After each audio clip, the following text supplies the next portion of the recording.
Sa isang malungkot po na balita, nakikiramay po ang EuroTV News sa pamilya ng aktres na si Sue Prado na nagdadalamhati ngayon bunsod ng kanyang biglaang pagpanaw.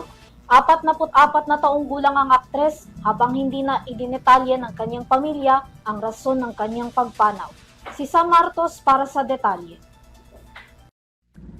Isang malungkot na balita dahil pumanaw na ang isa sa mga hinahangaan pagdating sa pag-arte, lalong-lalo na sa Philippine cinema, walang iba kundi ang aktres na si Marisa Sue Prado o mas kilala bilang Sue Prado.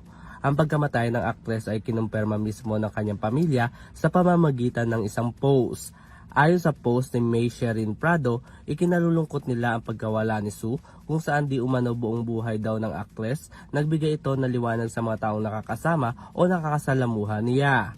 Wala naman nabanggit ang pamilya kung ano ang naging sanhi ng kanyang pagkamatay. Nakilala si Prado sa ilan sa kanyang mga ginampanang role sa ilang mainstream project at sa indie film.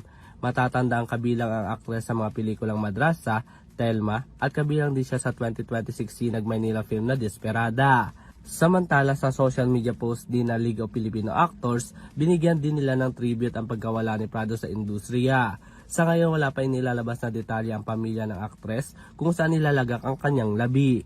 Para sa EuroTV Showbiz Balita, ako si Sam Martos, masaludos sa bawat Pilipino.